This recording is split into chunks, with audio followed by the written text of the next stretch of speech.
This is the Ontario of Tehila Cakes, and I want to briefly show you a cake that we transported from Nairobi to a different county outside Nairobi, which is Kericho.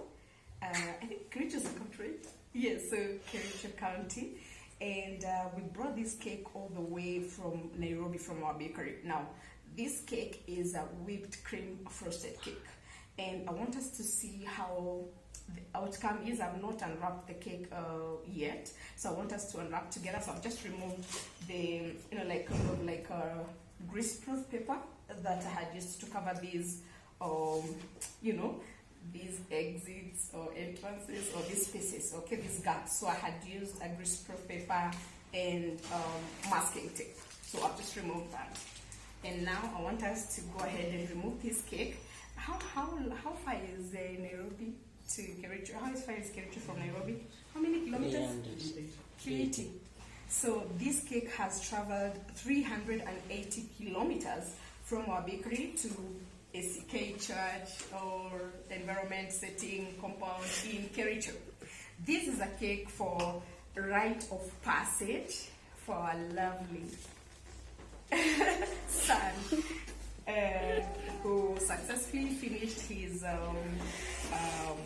primary education and also passed from on that level, and also went ahead to for the rite of passage. So this is a cake we brought all the way to celebrate with him, and I want to show you how it arrived. So I am unwrapping the cake.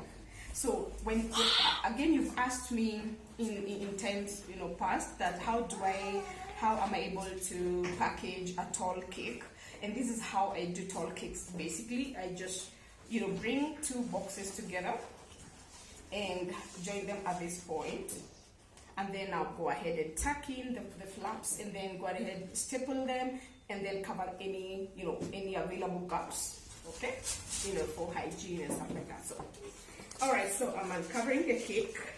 So you can see it's been touched a little bit. Can you see here? But that's the most important bit, or the most important point I want you to note, is that this is a whipped cream frosted cake, not fondant. And I was able to travel with it for 380 kilometers, and I can safely say it arrived safely in one piece. And let me just remove this and so I can see it clearly. All right. So I'll put this box aside, and here we go. So I had this is what we did. This is cream. So the only thing, so it reads boy to man. All right.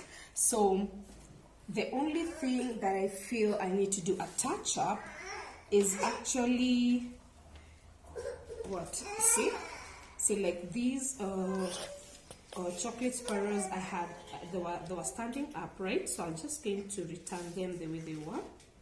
So that's how they were, and this was like that.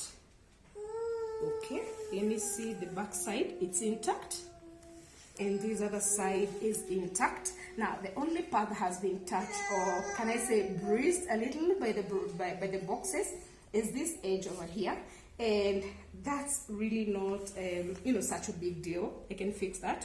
And here just a little, but for me this is good to go. I am really impressed by how the outcome is. So why do I keep on shooting these videos? Is to encourage you to go ahead and do your awesome stuff, and without being limited to using fondant. And I also want to add that something else that I actually did to increase the stability and support of the cake is actually having this cake on a thick board, on a double board. Okay, so this is a thick board. If you look closely, you realize this is not the normal size of a board. Okay, so this is a thick board or a double board. So what I've done is, again, I have doweled this cake, and I have made sure, apart from just doweling the cake, I have ensured the dowels have gone through into the thick board. So actually, these dowels, I want you to see beneath, because I want you to see the dowels. Can you see this one dowel?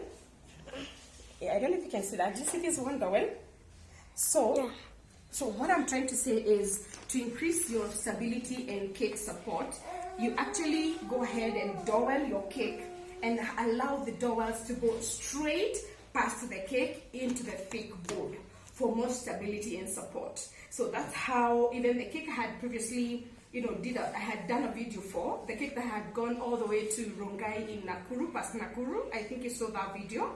The cake arrived intact, and I had frosted it using whipped cream frosting. And so this is the second cake, and when it came all the way to Kericho, and as you can see, it is intact, it is good to go. So please go ahead. I hope this video has encouraged you, has informed you, and given you extra confidence to go ahead and do give some extra support to your cake. Even if it's going far off places, just apply the principles of supporting and increasing the stability of that cake, and it will be good to go. So now when we arrived in Kericho, we made sure that where we have parked the car, the cake was in the boat. And so we parked the car under a shade, just to present, or just to increase or give the cake a little more support, okay? And now another thing I want you to note is, before we came to Kericho, before we traveled with the cake, this cake was done yesterday. So we finished working on this cake yesterday, and then we packed it in the box and put it in the fridge, not in the freezer, in the fridge. And so it allowed the cake to come back, to come together and be a bit firm, and also to just cool the box, that will allow the cooling, give the cooling effect even as we travel, with the cake in the car. So those are the measures I put in place to ensure that the cake has arrived intact. Don't worry about the baby crying. I'm surrounded by amazing people. We brought this cake to celebration, so you focus on what I'm talking about in this cake. So go ahead, do your own creation. Go ahead and apply a principle or two that you have learned from this video. And I wish you happy cake baking and happy cake decorating.